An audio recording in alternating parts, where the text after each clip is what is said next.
Sumainyo ang Panginoon. At sumaiyo rin. Ang mabuting balita ng Panginoon ayon kay San Lucas. Papuri sa iyo, Panginoon.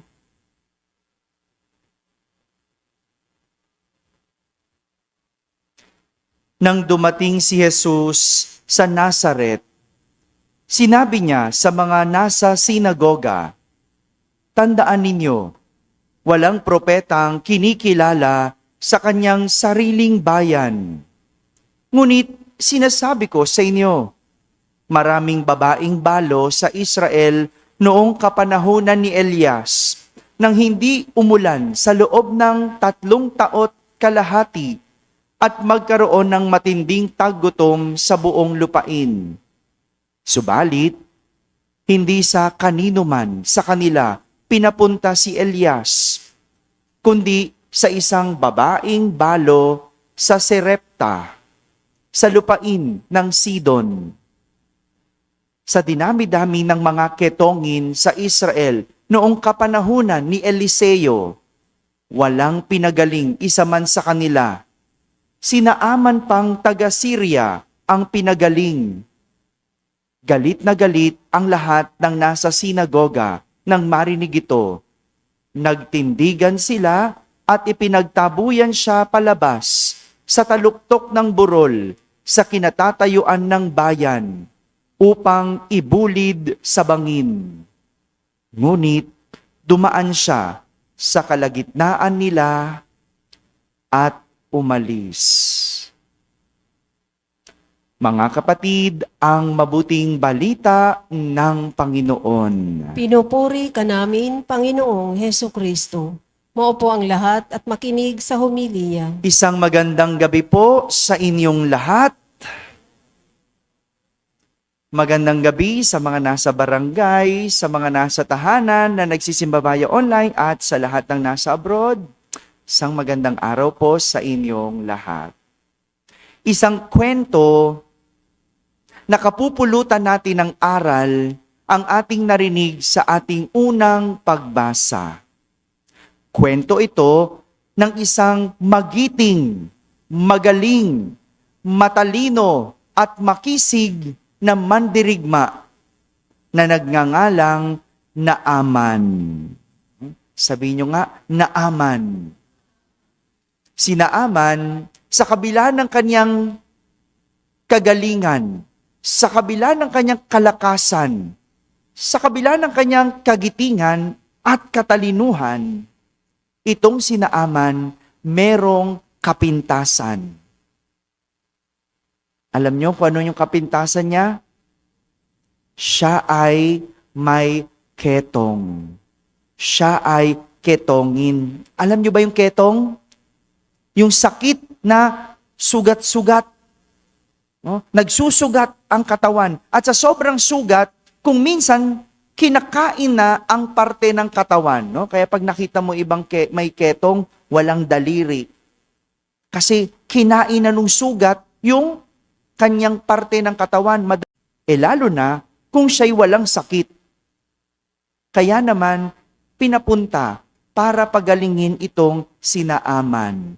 Dala ang kanyang pera, dala ang mga pilak, pinapunta sa isang manggagamot hanggang sa makarating ito kay Eliseo. Yung akala niya, nagagaling siya sa pamamagitan ng kanyang pera. No? Di ba ganon? Pag may sakit. Sa atin ngayon, no? Pag wala kang pera, mahirap. Gagaling ka ba sa sakit? Hindi. May ospital, hindi tumatanggap pag walang pera. Pero itong si Naaman, ipinamanhik kay Eliseo. Si Eliseo, isang propeta na nakapagpapagaling. Ang sabi ni Eliseo, hindi kailangan ng pera. Anong kailangan gawin para gumaling si Naaman? Lumublob sa ilog Jordan. Sabi ni Eliseo, lumublob ka ng 7 beses. Lumubog, umahon, lumubog, umahon ng 7 beses. At sa ika-7 beses, ikaw ay gagaling. pag-ahon mo, ikaw ay gagaling.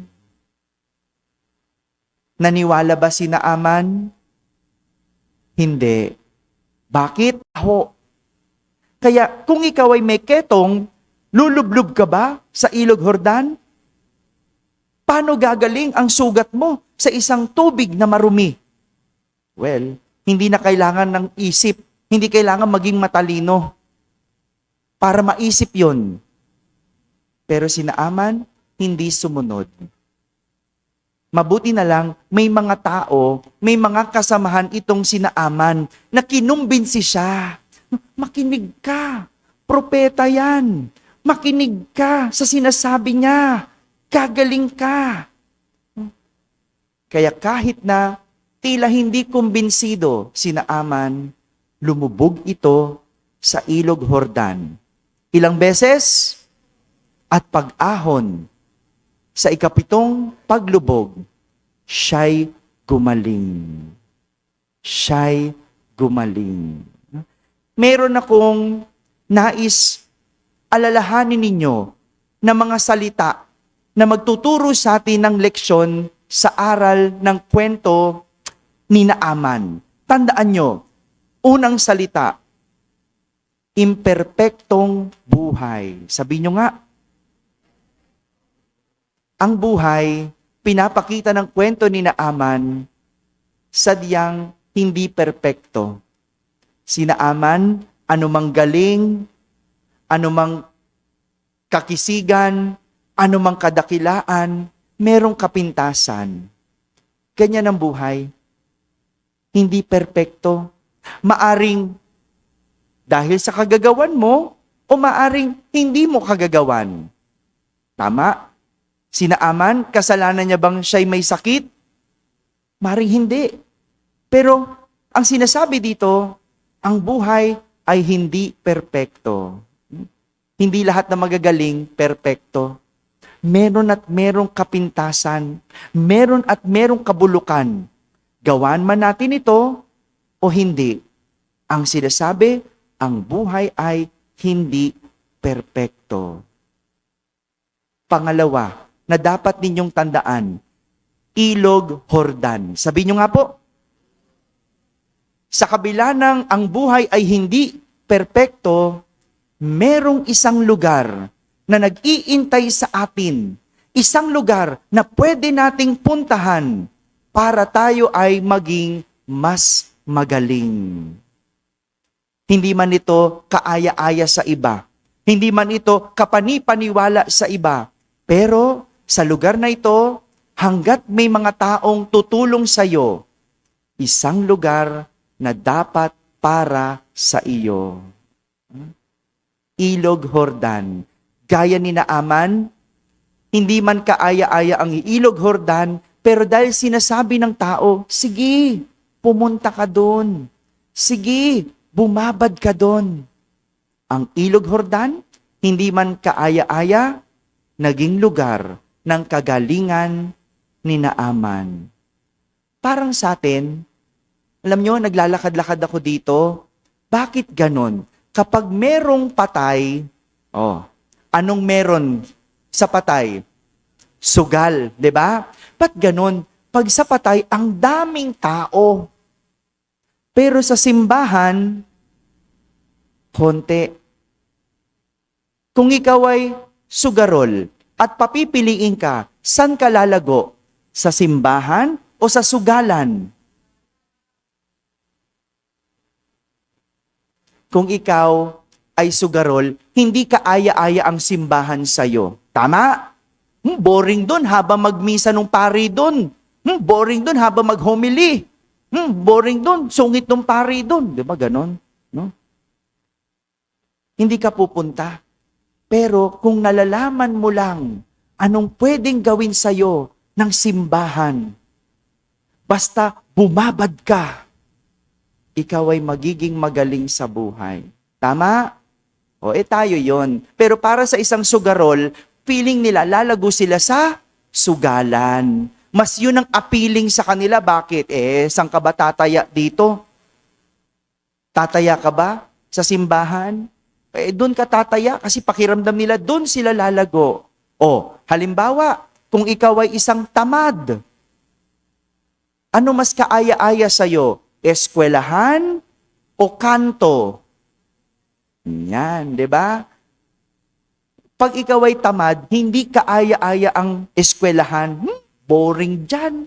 Dami assignment, pinahihirapan. Dito na lang ako sa tindahan. Puro kwentuhan, may tsismisan pa. Tama? Sa buhay may ganyan.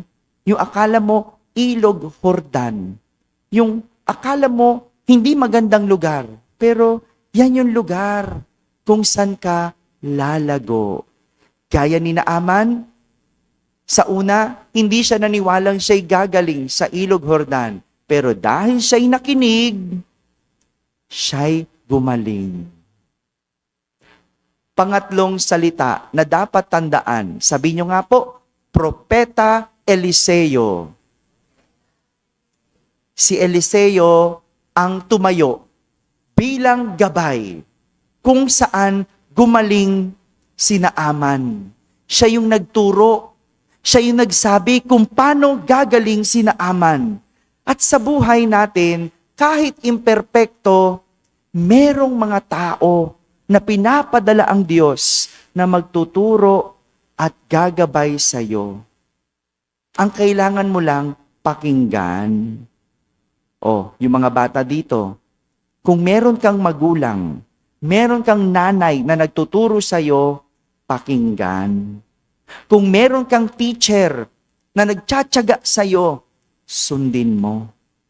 Kung merong pari, may kaibigan, meron kang kumare, kahit ang buhay ay hindi perpekto, may pinapadala ang Diyos na taong tuturo at maggagabay sa iyo. Madalas lang ang tigas ng ating ulo, di ba? Tinuturuan, ayaw pakinggan. Sinasabihan, nagbibingi-bingihan. Itatama mo, galit pa, nagdadamdam pa. Hindi ba?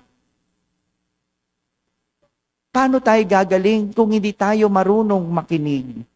Kung merong propeta Eliseo sa iyong buhay, pahalagahan mo. Dahil baka wala nang propeta Eliseo pang dumating sa iyo. Gaya na lang sa ating ebanghelyo, hindi napagaling ni Jesus ang mga may sakit doon. Bakit? Ayaw siyang paniwalaan. Tinaboy siya ng kanyang mga kapitbahay. Ganyan ang tao.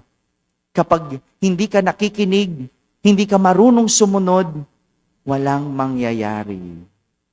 At pang-apat at panghuling salita, sabihin nyo nga po, pag-ahon.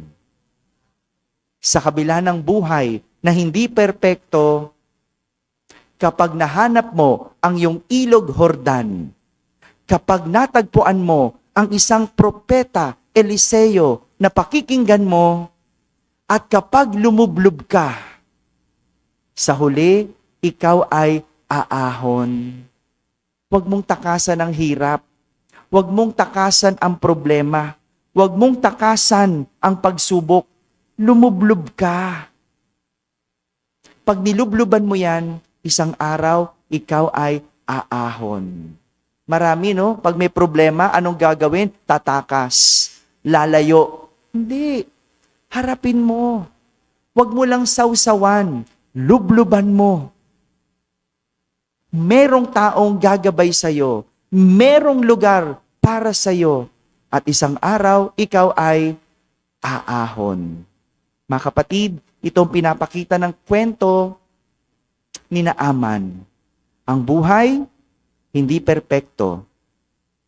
Pero sa kabila nito, merong lugar na nag-iintay para sa iyo.